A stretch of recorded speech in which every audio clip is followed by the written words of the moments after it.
I had a photo shoot for him at the back of an alley in Scarborough. My face is all over. You've got to bite the bullet sometimes and admit that, you're simply not good enough. I felt everything he was saying, I could resonate with. I'm like, whoa, yeah. Today we are joined by Leon Scott, owner of Fawn Clothing and Circulr. Yep. How you been, mate? I'm good, thank you, mate. Good. It's good to see you, mate. It's good to see you. Obviously, there's going to be a lot of people who are tuning into this, watching or listening, hopefully, that don't know who you are. Mm-hmm. So I want to give you an opportunity right now just to say, within a couple of sentences, if you can, keep it short, kind of, who are you? So currently co-owner of Fawn Clothing and Circulr, which is a clothing brand and a sunglasses brand. Past history, trying to keep it short, going right back at the beginning. I used to be a support worker for young adults with autistic behaviour and Down syndrome.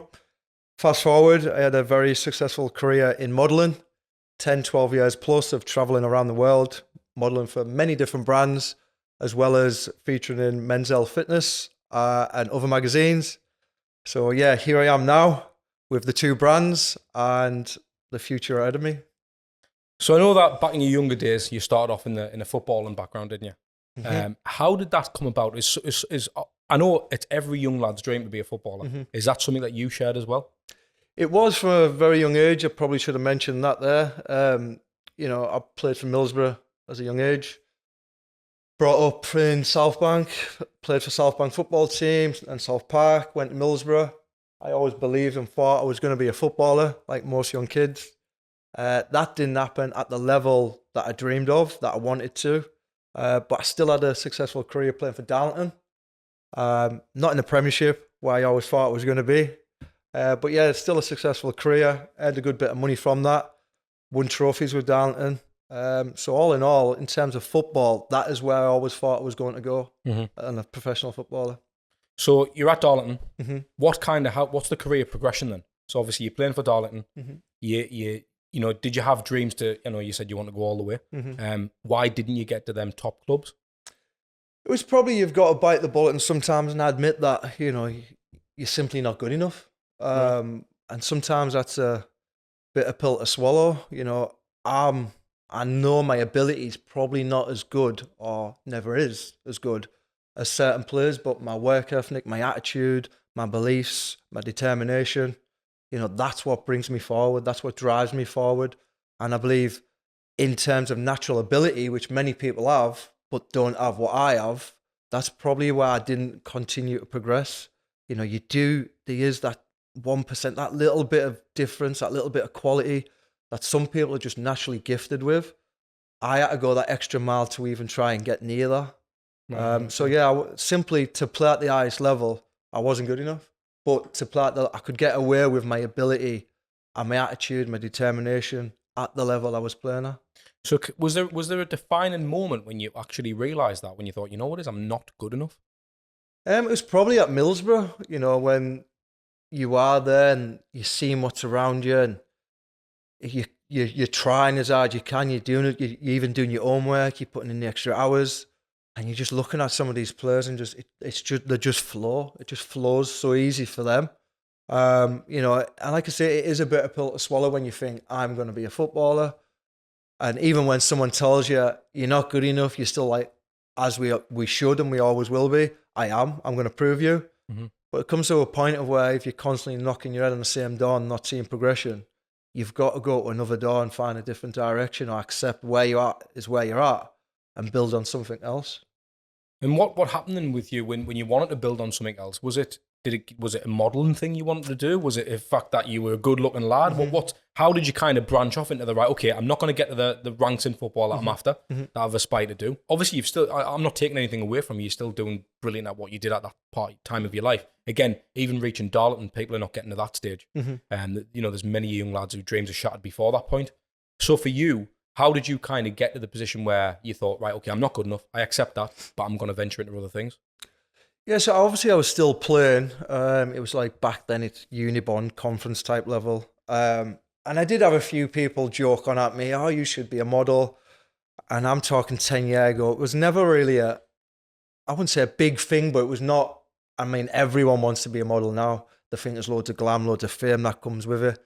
So everyone on social media wants to be a model. So it wasn't something that really crossed my mind, but the opportunity came from football. I was playing football, and there was a guy approached me after the game and said, "Would you model my brand?" And I was just like, "What? Yeah, okay."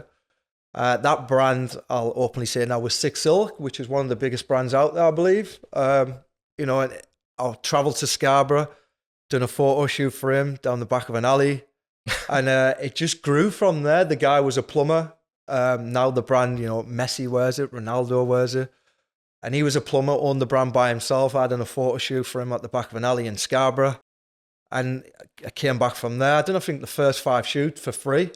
And then he was like, "Oh, I'll pay you £50." And it just built and built. And from the back of that, it was just momentum. Then another brand got in touch. Then my big break was Foot Asylum. We're like, "We want you to do a campaign." And I was like, "Oh, a campaign, what's that mean?" You know what I mean? Uneducated, done my research. And it was basically go to Ibiza, all expenses paid for. And the ultimate, that, isn't it? And a very good wage at the back of that. I was like, wow, this is amazing. So we done that. We done a shoot in Ocean Beach. It was a bit strange. Everyone else is on holiday. We're doing a photo shoot. Came home, and then obviously got the email. The photos are getting published. They're going to be on all shop windows around the UK. And that was a bit of the turning point and a surreal moment, like taking my friends, my girlfriend, family over to the shops and seeing my face in shop windows at a shop where I used to, go in and buy trainers and things like that. My face was all over, everywhere. Then that's just on the back of that, it's just my DMs just constantly. First of all, came the agencies. Can we manage you? Can we do this for you? And I took it on myself. I just thought, well, I could probably reply to these at my interest because they're taking 30%. So obviously there's people who I reached out to get advice and get help from. What was your following at this point? It was very low. But because, how low are we talking? Was it in the thousands? I'd say 5,000-6,000. Yeah. But that only came from football at the time. Obviously, it was back football, but because I was tattooed and I had abs, fairly good looking, it started growing. I was getting featured on pages.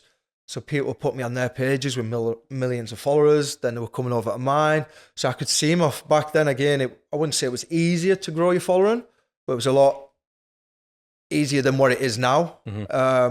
And my page was just like literally blowing up. I was like, what's going on here? And then obviously when I was speaking to brands and agencies, I was saying my fees. And back then I was like, oh, it's £500 a day. We're talking 10 years ago now.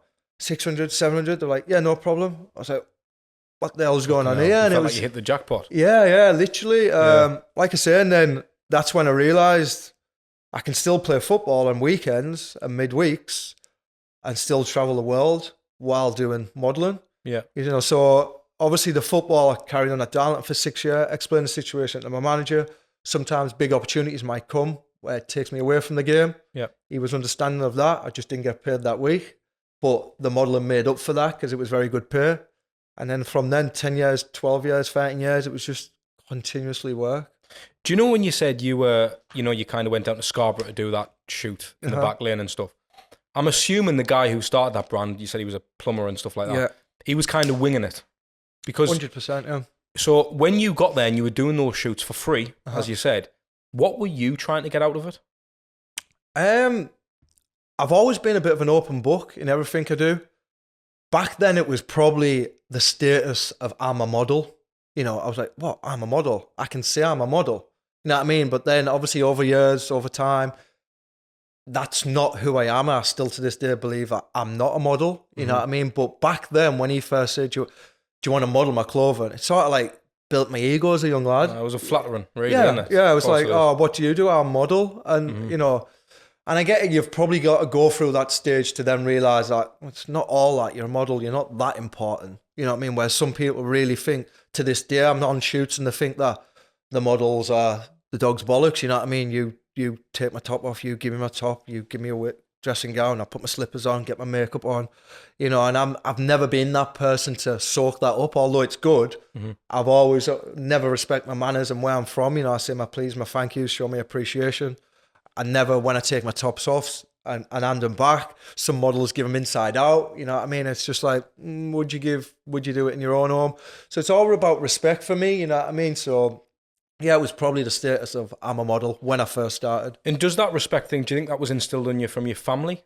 Is that something, or is that just you as a person? Is that how you are? Yeah, that probably came from my nana. Right. So she was the person, obviously, that I moved in with when I was very young. My mum was a single parent. Dad moved back to Libya. Then she got a new fella. Then I moved in with my nana. So my nana's always installed that for me, into me, like to show appreciation regardless of who you're with and where you're from. You know what I mean? How big you go. She used to always say a quote is, today's peacocks might be tomorrow's feather dusters. You know what I mean? So it's just like, and that always stuck with me. No matter where you are in life, like it can change in the blink of an eye. So that's probably where I come from, mainly my nana. It's amazing that, mate. Like, especially that little quote there about the peacocks and stuff. Do you know your support network when you were in football? Did that differ, like your friendship groups and stuff, when you started modelling? Because I wonder if it's a different kind of. Who does he think he is? He's modelling now. Did you get that? Did you feel that? Yeah, 100% from the lads. Obviously, football lads will probably be aware. It's savage behind the scenes with football banter in your WhatsApp groups. So yeah, lads, like, they'll shop pictures of me, like blue steel and all that in the group, and you'll try to banter me. But the sort of, like, when you're trying to promote yourself on Instagram, you'll still get people trying to banter you. But it sort of grew with time that, no, he's serious. He's actually doing well with this. It's what he does. And some do disappear. You know what I mean? Then you find out your true mates. I've probably got about 4 mates who I can really count upon, who really know my vision and know me, of where I've been and where I'm going and who I am. Others, to me, is irrelevant. You know what I mean? If they don't mean nothing to you, I never really take anything personal on what they say about me. With you saying about your dad being Libyan, to be honest, it was a surprise to me. I didn't know. I thought you were just tanned a bit. Didn't have a clue. Is that something that is known? Do you talk about that a lot? And also, did that come with any kind of adverse effects? Would you ever face any adversity, any racism or anything like that? Little bits here and there, but like I say, I was 6 when my dad went back to Libya, so I was probably not at the age of being able to understand anything. You know what I mean? I've still got letters and pictures of him. Fully lost contact of him when my mum, met her new fella who wasn't allowing her to keep in touch. You know what I mean? So it was a bit of a thing there, but I've never really, like I say, just the norm of lads bantering, but I've never really, being honest, suffered anything that's where it's took a real impact on me. But when you say even that though, it's interesting because when you say bantering, what do you mean by that?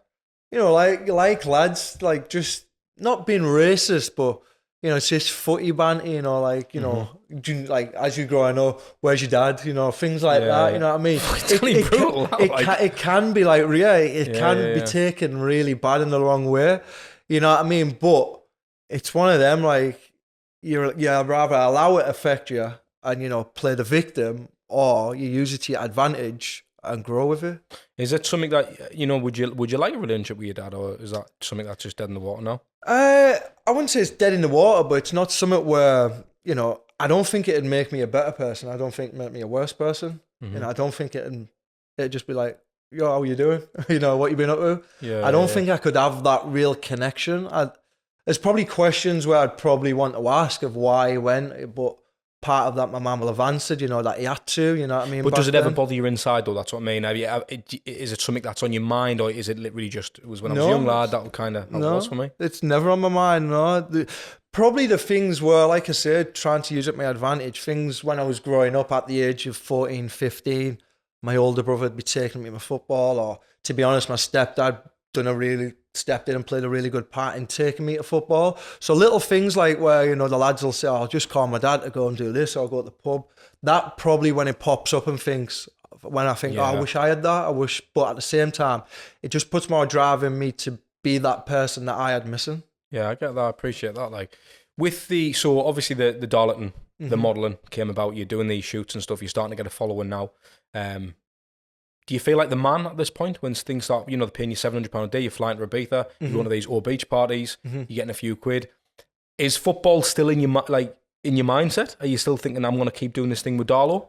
Or is it a case of, no, I'm now going to be a model? I know you don't like to use that term, but is that kind of what was feeding your ego at the time? You said you'd been seen in Foot Asylum, you've shown your family and stuff. Is that like your identity now? You know what I mean? Like at that point? Yeah, at that point it probably was. Probably a lot of people still didn't know or still don't know that I played football and played at a good level and won trophies with Darlington, because it's something I never really pushed or promoted or said anything about. So yeah, modelling back when it was then, it was like, right, this is my focus. But football, when I was there, I was fully committed.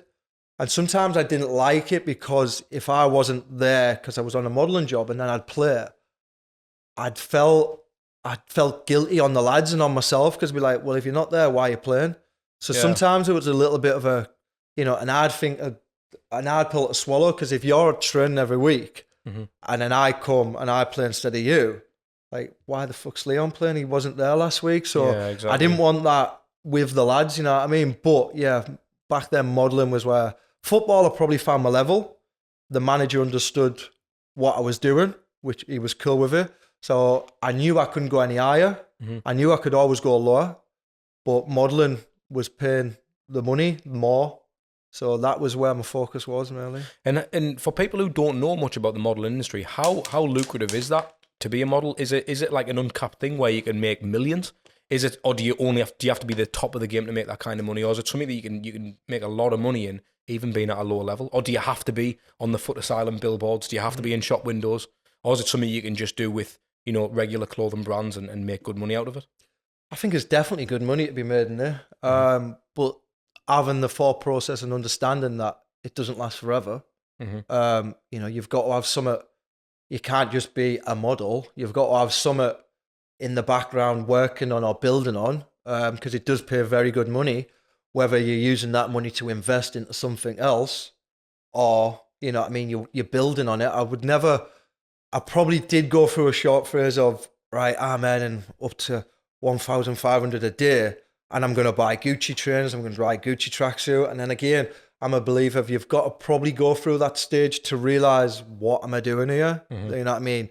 What am I doing with my money? Why am I spending it? Why am I spending it on all this? Well, you know what I mean? Do I really need to? And again, when you're a model, I do see people doing it. It's like a status thing. They want to be seen in the best clothing, and you do have to, I do believe you do have to go through that to realize, no, you don't. You're like, you can be who you are without having a Gucci tracksuit on. You know what I mean? And continue building and growing. Because I've often wondered that, and I've actually mentioned that in a previous episode, where because for me at the moment, I drive a Golf. You've seen it when I came in. I've always wanted a nicer car. I'm like, shall I get something flash? But I've always dealt with, I feel like I don't deserve things. Don't know where that comes from. No idea. It's like, I really want the Range Rover, but could I justify that? To do what I do? Could I justify that? So I think that's something I've always kind of battled with myself. But I know that when I spoke to other people about this who've, whether they've been, Olympic boxers or whoever it had been, they've said, no, go and buy the flash car so like what you've just said there, you've had to go through it to understand you don't need those things. Yeah. How do you detach that as a model then? Because obviously the whole idea of modeling is always looking your best. Yeah. So how do you then just leave that and go, actually, do you know what? I'm going to drive a Fiesta. I'm going to get the bus. I'm not going to wear the nicer clothes. Or do you always have to feel like you've got to be on your game? I think there's a balance, of what you're happy with. If, don't get me wrong, there's nothing wrong in buying a Gucci tracksuit if that's what makes you happy and content. But can you deeply afford that? You know what I mean? If you're paying $1,500, if that makes you happy for that moment, go and do it, go and get it. But then what I started to understand is, it makes me happy, but can I use that can I do something else with that and still be happy with half of that? You know what I mean? Like, I had a Range Rover for 3 years, but then I realised, my accountant sat down and was like, Leon, do you realise that you're spending £800 just on fuel a month? I was like, wow, that could be another investment. That could be a property. That could be a mortgage on this. It could be that. I could put that in the business to grow that. I was like, that's like, to me, my nanny always say, you're tight, you son. And it's like, I am to a certain degree, because I always like, how my missus here to, like, if I see someone for a £10 down the road and it's 15 there, I go, let's go back there. Yeah, I'm the same. I think you got like, it. She's like, what you doing? It's like, I've got to walk 2 miles to save £5. And obviously I believe you've got to go through that to realize it. And that's where I was at with, like, buying the Range Rover. I was like, how can I make more of my money? Why I've got it? Because it doesn't last forever. Does the novelty wear off of having the Range Rover? 100%. But that's why I say you've probably got to go through it to realize it. I would never say don't do it.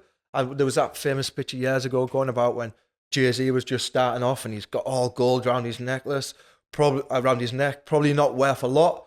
And now he's worth billions and he's just a black t-shirt. Yeah. He's gone through that to then do that. And at the same time, he's got to front that to be seen as the man or be accepted as, fucking hell, have you seen Jay-Z with all that gold? He's got people talking, but really he's probably not fully being able to You see that with a lot it. though, don't you, Leon? You see a lot of people at the top of the game, like whether it's a Mark Zuckerberg or Gary Vee, and they wear the same clothes all the time. Yeah. I think that's part of decision fatigue, isn't it? Mm-hmm. I think that's a big part of it. Getting onto sort of the mental side of things, I know that you're quite big when it comes to meditation and stuff now, aren't you? Yeah. How did that come about? How were you introduced to that? Is it something because me personally, I've did a bit of meditation. I haven't really threw myself into it, so I can't really say I've given it a fair whack. But it was a bit, for me, a bit wishy-washy, a bit like, meditation, here we go. That's what I thought. Yeah. But then I understand how worldwide it's become and how, is it trendy or does it actually work? What's your experience and how did you get involved? So my experience, well, it came from, I was probably going through a bit of an hard time in terms of accepting that I wasn't going to be a footballer, you know what I mean? And I was battling with myself, and me and my best mate, we seen that meditation was a thing to help with your mind, with your thoughts, how you process things. And I wasn't very good at school with education, reading books, but now I'm big on it. So we attended a class, and the stigma came was obviously of what you're saying there. It's like, and we walked in this class, and there's a monk sat there, and he's got his robe on, and you chuckle, you know what I mean? You're like, what's he going to tell me? I'm the boy, I'm a model, I'm a footballer, blah, blah, blah. And there's that stigma that comes with it. So we went and like, close your eyes, do this, and we're chuckling, me and my mate, and nudging each other. Yeah, you know what I mean? And we came out and we were honest. We were like, what was that? I was like, well, I actually feel a bit better, a bit better. I didn't feel unbelievable, but I felt a bit better. So anything from then I was like, well, if I felt a bit better, what if I do a bit more? So we carried on going to that. And I just, like I say, I always tell this story. I remember this guy, the monk, Dragden he's called, still keep in touch with him and have classes with him. And he just sat there telling stories, like sat in his chair, and he was just smiling. He just looked light and so content and so happy and so at peace. And I just remember thinking, I want a piece of that. Whatever he's got or whatever he's feeling, I want a piece of that. I like that he looked light. I like that. And I just was like, so we went more and more. And me and my mate, we carried on. We all obviously held each other accountable. And I felt everything he was saying, I could resonate with. I'm like, whoa, yeah, you've just hit us. When anyone hits something in here or in here, I'm like, whoa, you've got me attention now. Mm-hmm. And so many like trigger points he hit when he was explaining things and talking about things. Because obviously you talk about life situations and how to handle them in the class.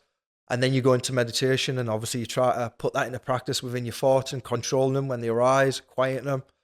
And everything, I wouldn't say slowed down for me, but when situations were coming up where something had really pissed me off, I'm like, boom.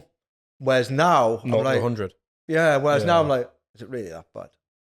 Yeah, really? Exactly. And so do you think, would you say that that's what directly impacted that, how you think now? Oh yeah, 100%. And then that just, it progressed from there. I want to know more. How can I learn more? Went to meditation camps, read books. You know what I mean? If something's making me grow and feel better in here, it's like a drug. I think you've got to be a certain type. I mean, I'm not saying that not everyone can do meditation, because of course they can. Mm-hmm. And I'm sure it would benefit them. But like with you, I know you mentioned off camera, which I want to chat to you about. You know, you've looked after people with disabilities and things like that. I think that's kind of, you know, it's, you appreciate that, don't you? Mm-hmm. You appreciate about what you can do for other people and how it makes you feel. Mm-hmm. And I think that's kind of what you're searching for when you do meditation. Mm-hmm. Like, it's almost like, how can I be better? How can I enrich myself? Yeah. And it's almost like, I think you've done that with the, you know, the people with disabilities and stuff. How did that come into your life then? Because not every footballer model is looking after kids with Down syndrome, autism, you know, these different types of disabilities and things. How did that come about? So that came from the football again. There's a young guy who autistic and Down syndrome. He used to come and watch the games all the time, and he took a real liking to me. Right. And I used to stand and get my pictures took with him. after the game, before a game, and his mum just approached and said, "Oh, George has, really took a liking to you, blah blah blah." So I started caring for him voluntary, and then my best mate's mum worked in care, and she was like, "Why don't you come and do it and get paid?" It's like, "Yeah, I'd love that." So it went from there, and then went from that, and then I started working with more autistic and Down syndrome children and young adults. And like I say, that's probably at the stage of where I started learning a lot about myself. Things where I used to blow up and really take for granted or make a big thing out of a small thing, they really put me in a box and realized, like, hang on, like we were speaking earlier, like getting up and making a bed, being able to go for a run and moaning, "Oh, I've got to go for a run." You can run. You're moaning about being able to run. Yeah, you've got the opportunity. Yeah, you can. You know what I mean? Like, as I was saying again earlier, some goals on the getting to know me's was like the biggest goal of their life was being able to get on a bus to make it to the town alone. That was a big step in their life. Yeah. And like, we can do that. We've both got in our cars this morning and came here. Yeah. We're sat here with everything around us. So all that stuff, like, like you say, it just made me take a step back. I'm like, wow, we should, and I am grateful for everything that I get given or that gets put in front of me. Does it inspire you to do more with your own life when you see that? Or does it make you feel, like for me, if you're, this is a random one, right? But I was in the shop years ago. I'll never forget this, right? Me and mate were in the shop and I was looking at Twixes and Twirls. Legit, I'm not joking. And the woman went, "Fucking hell, you must have a decent life, you." And I was that when all your problem is to buy a fucking Twirl or a Twix. Yeah. That's the only decision fatigue that you've got. Like, what the fuck? And I know that sounds mad, right? But does it, when you're working with people like that, does it make you think when you're looking at a fucking colour of a brand new car, does it make you feel a bit sick about that? That's the problem that you're faced with at that time? Or does it inspire you? Like, I'm working hard, I'm doing things for other people, I'm going to go and treat myself, I'm going to go and do this, I want more out of life. How does it kind of play into you as a person? Do you know what I mean? Yeah, I think it's perspective again. You know what I mean? You've got to that stage of where you are, of having that choice because you've worked for it, you've worked hard for it. You know what I mean? So you're allowed that, but it's perspective. And like I said, that is your problem at that moment. Where some people, the problem is just getting a drink or just getting food. Yeah. So it's perspective. I'm not saying like that's great that you've got that choice. You know what I mean? And be grateful that you have got that choice. But again, it's taking a step back and being, is it really a problem? Yeah, you're putting a title on a problem. It's probably like, it's a gift. Like, it's a gift to have the problem. Yeah, I suppose. It's like, so, social media following. Obviously, you've built yours up. What I would probably point out with Circlrco, you're a pioneer, really. To think that brand, not many people were hopping on brands like local brands, if you like, and then blowing up. You took a chance, did a bunch of free shoots and stuff, and you were taking 50 quid payments, knowing that there was a lot of money in the industry. Obviously, you were getting advice from people and stuff as well. So to think that you've pioneered that. So your followings grew. For anyone listening or watching this, mate, following seems to be the thing. Everyone wants a following. Regardless, I don't even think people know why. They just want a following. Yeah. Could you offer anyone tips to build a following? Regardless what industry they're in, whether they're a school teacher, whether they're a model, whether they're a footballer, is there a way to do it? Yeah, there's a few things. I think how I would see it as now is are you offering value within your content? Are you making people laugh? Because everyone wants to laugh. You know what I mean? What is the content you're putting out? Is there any purpose behind it? Value, making people laugh, emotions. If you can touch all these trigger points of a person to come back and stay on your page and remain there, then I think your following will grow. And don't expect by just doing it once, it will grow. You've got to continuously push what you believe in and what you're doing. Is there a strategy involved though? Is it like a certain amount of posts a day? How deep do you get with that? I don't think you can't post too much, I don't think. If you can post twice a day, but bear in mind, with all them points, are you doing it? You know what I mean? As discussed. There's no, and testing your audience, seeing what your audience like, engage with your audience, ask your audience questions, engage with people in your industry, communicate with them, comment on them, pay them compliments, they'll come back, ask to collab with them, work with them. You know what I mean? You've got to be active. If you're not active, you know what I mean? Nothing changes if nothing changes. If you're, if you're expecting a following and you're doing nothing to contribute and your following growing, then you can't expect So it's testament to you, because I know you know you've got a good following there, and you're on it, like you're on your social, like you're always posting, you're always active, you're doing the get ready stuff, you're doing all that type of stuff. You're offering a lot of value, and I think that's one of the biggest things, isn't it, to create valuable content. I know something with I do with the content PT business. I create a lot of content for influencers, PTs, online coaches, high profile athletes, whatever it may be. A lot of them who I work with are failing to put out value, so my job is to go in and help them get some value. In terms of kind of keeping them followers relevant, you saying communicate, do you spend a lot of time on your phone then? Or is it something you can just do a post, put it away? Or do you think you've got to treat it like a 9 to 5? No, it's definitely not a 9 to 5. Again, which is what we touched up on earlier. You've got to have dedicated hours of where, with my following, I like to, if you look on my images, reels, when anyone pays a compliment, I'll say thank you. I'll acknowledge you. I think it's manners. It's professionalism. If someone gives you a compliment on the street, you wouldn't just ignore it. You wouldn't just like it. You'd say thank you. I appreciate that. Yeah. So I think that's a big thing. So going back to that is dedicated hours of like the next hour, I'm going to reply to all my DMs. I'm going to reply to all my comments, and then I'm going to disengage from my phone and work on something else. And whenever that hour is, whether it's your lunch, whether it's early morning, whether it's late night, you know what I mean? You've got to be active, and there's not a 9 till 5. There's obviously peak times and peak hours, and you'll find that out in your own analytics if you go in there. And ask your following questions. Every now and then drop in, introduce yourself, because you've just got someone landed on your page who doesn't even know that about you, because they've came from X, Y, and Z.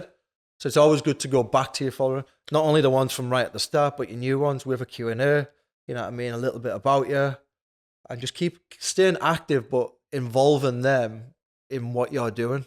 Yeah. Do you know, have you noticed that as your followings grew, you get more opportunities? I know that may sound obvious, but do you get different types of opportunities as well? Like, do you get opportunities for, I mean, this is one actually, I suppose, jumping on the podcast. Other than modeling, do you get opportunities outside that realm? Because a lot of things you'll see online is you might see someone flying across to some nice hotel in Bali or whatever, because they've got a following and they see the value in you posting about them. Do you get offers like that a lot? Yeah, I get a lot. More recently, Millsborough Football Club invited me hospitality. That was obviously, but that was a paid job, plus obviously the experience that I got to experience. Hotels, holidays, training camps. So yeah, that's why I'm saying at the same time you've got to, what content you're putting out, it's got to stay true on what you do. I do get offered things where I respectfully say no, you know, because it's not in my beliefs, or, you know, these betting ones, or what they call the FedEx, is it? Yeah, the trading. TradeX or whatever it is. Yeah, unless, you know, I'm not saying there's nothing wrong in doing that.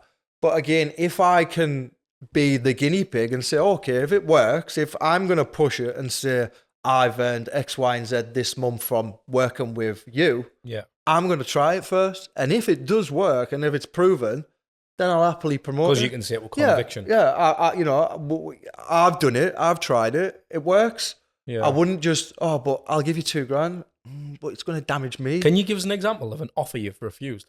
One like that. Really? Yeah, without putting names in there. Like, of course. Come get a picture next to the Lambo and say I've been working for you next 2 months. I've like up to $2,500 just for a picture next to the Lambo and say, I've been working with this guy for the last month and I've earned X, Y, and Z. If I do, I'll work with you. And if I do earn X, Y, and Z, then I'll do that. But I'm not doing that without that. Yeah. Do you think that's what's wrong with the industry? A lot of people doing that. Oh, yeah, 100%. It's like them shitty burn bullet things and things like that. And people are breathing in of a before and after. And I'm like, it's damaging to you and to the younger generation, because some people will be naive enough to believe it. And it's like, if it works, it works, but you can see right through some things. Some people, I'm a person of 2, 3, 4, 5 years plans, not tomorrow. I wouldn't want to make a quick quid to spoil $1 million quid. You know what I mean? And it's relationship building for me. I would never, like I say, just earn a quick pound over like, oh, I'll do a post for you today and for a grand, and then damage everything else. My brand, myself. Not for a few. No. It's not. It's a transaction, isn't it? It's not worth it. Like, you're trying to build something bigger than that. With your kind of social media and stuff, mate, in the kind of that as you've grew your social media, do you think there's a? I wouldn't say. I know we've talked about strategy and stuff, and you don't need to treat it like a 9-to-5 job. Mm-hmm. I think that most people would look at someone like you and think he's got it made social wise. Do you still have to put the graft in? Like, in terms of, do you ever do outreach? Do you ever reach out to other people and try and create opportunities for yourself? Mm-hmm. I'll do this for you. Mm-hmm. I'm happy if you pays this, or I'll do this. Can we collab? Do you do a lot of that? Or is it like, actually, I've got a following, the opportunities have to come to me now? No, yeah, I'd never put myself like sort of on a pedestal to think they have to come to me. Mm-hmm. Of course, I still reach out to people. So if you, for argument's sake, let's say you want to stay in a nice fancy hotel with your lass, would you slide in the DMs and say, look, I've got a following, any chance we can... Yeah? Most times, you know what I mean? Sometimes we'll kindly refuse, which is fine, no problem. We'll come anywhere we were going to. But it's always in my best interest, and anyone with a following, to see if they want to collab. You know what I mean? See if they want to work, because, you're offering them value. You know what I mean? You're promoting them. You're making people aware of their business and who they are and what they're doing. You know what I mean? And at the same time, you're getting value from it. You know what I mean? And obviously you're staying somewhere nice. So yeah, by all means, not many people will do it. Mm-hmm. But I think if the two parties are winning, I'm a big believer of you're winning and I'm winning. Let's get together and win together. You know what I mean? And we win more. It's better to win with someone than win by yourself. There's no point sat at the top by yourself. It's a lonely place. You know what I mean? You might as well sit there with a table full of people. And that's always been my belief. You know what I mean? So yeah, I still reach out to people all the time. When you say it's a lonely place, have you experienced much lows? Have you ever, because obviously doing this, what you're doing, I know you've got your brands, which I want to talk about. But have you ever experienced, actually, do you know what? I've got a social media presence there. But when you're lying in bed at night, do you ever think, fucking hell, I'm on my own here? I know you've got your sport out, your family. But do you ever get them times? Or does that, because you're getting so many opportunities and so many things are happening, you're growing, you're investing, your fingers are in a million pies. Does it ever happen to you that? I wouldn't say I've felt a place of being alone, because like I said, I've been with my partner for 20 years and she's always, the rock of me, basically, my person to always lean on. And I've got two really good mates, Dan and Vinny, who've been there most of my life, and they know who I am and where I've come from and what I'm about. So I know I've always got them free around me. But in terms of a low time in my life was probably like 2 years ago when I lost my nana, who I lived with, who I opted, obviously I could have moved out many times as growing up, but I decided to stay with her to give her the best life of her remaining years. And when I lost her, that was probably the lowest I've ever been in terms of, I felt like, what's the point now? My life was always based, she gave me everything, so I give her everything. So when she was gone, it was like, well, I did hit a low then, and that it took them to be like, come on, Liam, sort yourself out. Would your nana really want this? How low did you go? Were you drinking a lot and things like that? Or was it just a mental thing? Just a mental thing, yeah. I've never been one to turn to drink or turn to when I'm going through a bad time, I've never been one to turn to drink or turn to drugs or anything like that, because I know it can only get darker from that. It was more of a mental thing of what's the point? Like, my life was to be given to my nana. I spent a lot of time with her. A lot of my highs were with her. And I'm like, it was low, like coming home. I used to always ring her, and I was like, there was loads of voids of where I couldn't hit them places of happiness anymore. So I needed to find new reasons and new meaning. So that was it was more of a mental thing, where I probably stopped doing the things that I like doing, like going to the gym, meditating, podcasts, reading, all these things I neglected because I was struggling with obviously the loss. Yeah, I suppose they are quite signs of mental illness, really, and stop doing the things you love and all that type of stuff. I want to talk about obviously where you're at now, mate. You are the co-owner of obviously Fawn and Circulr. How did that come about then? Obviously you're a model. Yeah. Did you always have it in your head? I'm gonna try me under clothing like. Yeah, well, I've always loved fashion. I think obviously it's shown on my page. I'm always want to take a chance to be different. I'm not scared to do that with how I dress and how I put myself about. So yeah, I was obviously doing my thing social media. First of all, Circulr came first. I was doing my thing social media, and the owner of Circulr, Danny Buck, approached me and was like, look, I want you to get involved. I want you to be part of this. I like what you do. can we come together and do something? Obviously, he's really good at the other side, the marketing, the ads, the website. And I was like, yeah, this works. Let's do it. But back then it was a watch brand. Right. And I didn't have much belief or vision in watches. Never been one for a watch. But I was always one for sunglasses. We needed to keep it an accessory-based brand. He already done jewelry. So we're like, sunglasses, you wear them all the time. Like, even in the winter, you have them on. Even when you go to a club, you have them on. I turned up today, I had them on. Oh, you did, huh? So he was like, well, let's do that then. So obviously we needed to find the manufacturer, go down that route. And then we launched as a sunglasses brand. It done really well. So obviously it's still here today. We're still doing well. Then the clothing, bit of a similar background. The owner of that, Jason, he approached me. He's a local lad. And he does everything that Danny does, that what I'm not strong at. He told me about his beliefs and his vision, and they sort of matched mine. I was like, this is perfect. You know what I mean? It's better than me to try and learn on the website side of things, the graphics, the marketing, but spend another 2-3 years educating myself when it's there and we can join forces. Exactly. Makes sense, doesn't it? Yeah, so that came local, Middlesbrough. We got together. We sort of relaunched his brand. For me to come in, there needed to be changes from previous brand. He agreed on that. We relaunched it last summer, and that went really well with the launch. And like I said, I'm sat in it now. We're continuous to grow. So I've got them 2 brands: the sunglasses, Circulr, and the clothing Fawn.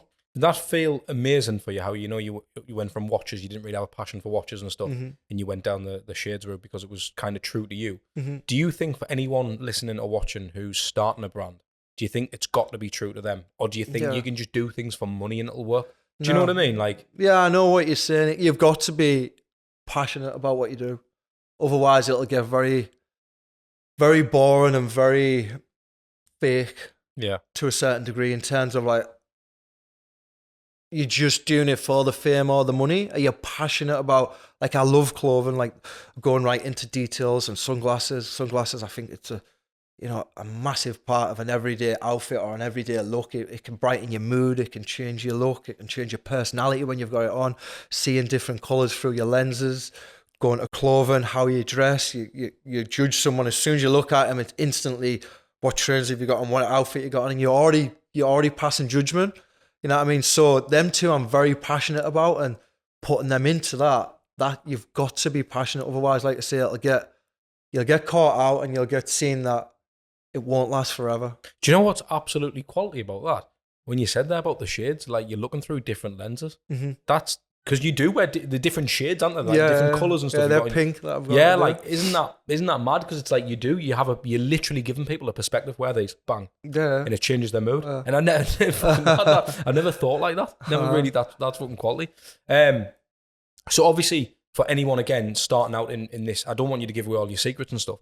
Do you think there's a blueprint to follow how to take a brand from just starting out to being successful, whether it's clothing, accessories, whatever it is? Do you think there's an actual map that someone could follow? No, I don't think there is. There's fundamentals, there's the basics, but I think every brand, fashion changes that quick. You've got to be able to change quick. And if you're good at seeing the change happening, even better. But don't be scared to adapt to the change. Don't be stuck on your ways and think, well, this worked 2 months ago. Why is it not working now? You've got to find ways of constantly changing, constantly evolving with time, with people, with fashion.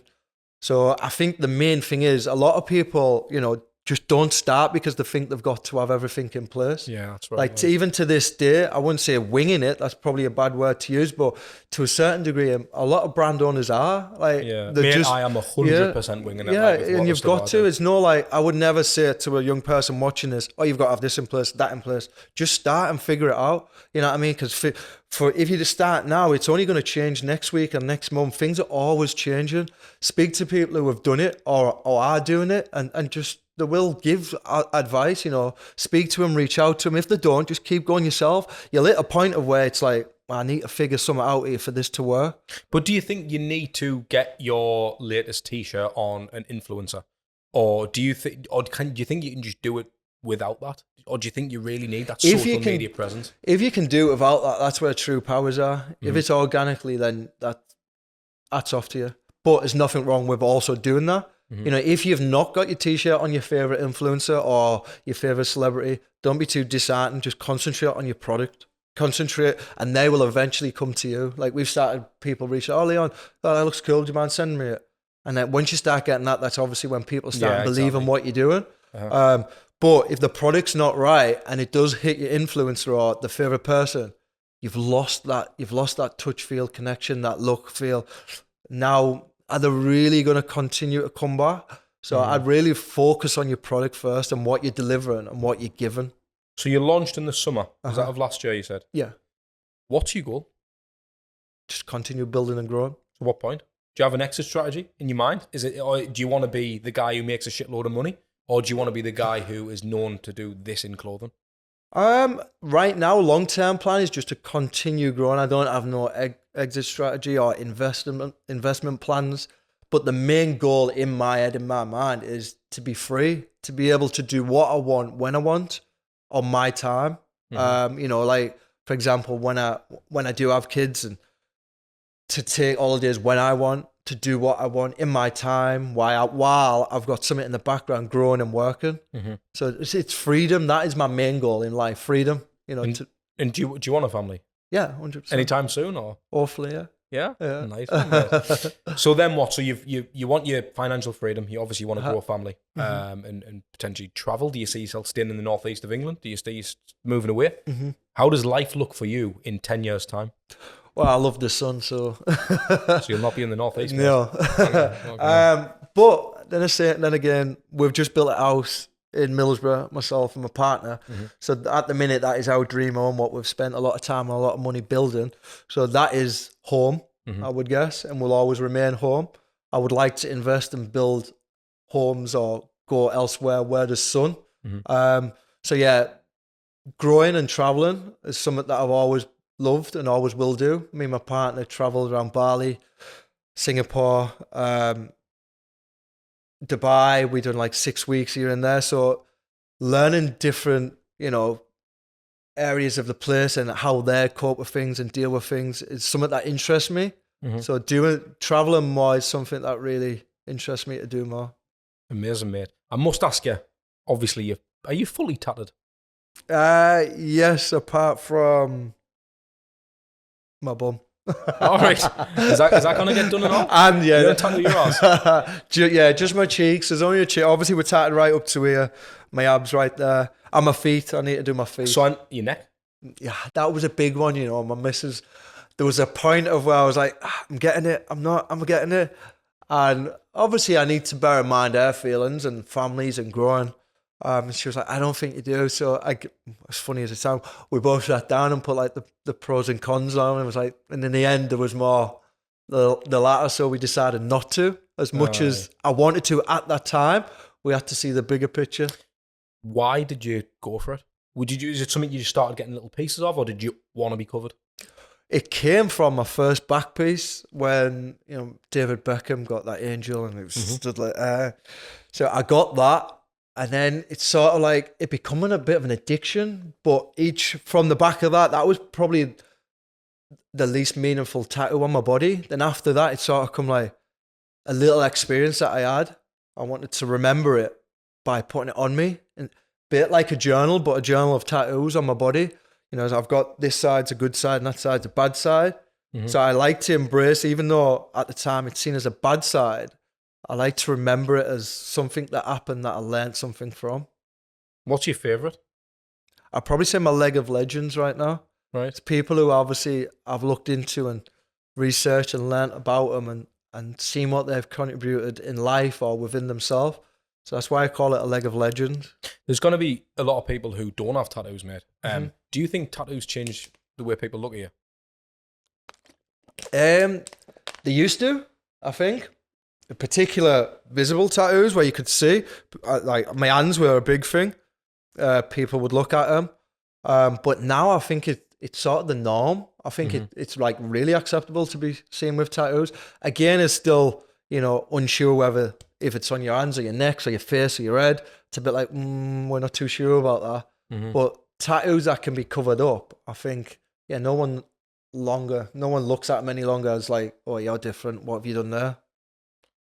Leon, it's been a fucking pleasure. Thank you so much for your time. Thank mate. you, bro. Thanks a lot, Appreciate it. buddy. Thank you, Cheers, mate. mate. Thank No you. worries, mate. Thanks.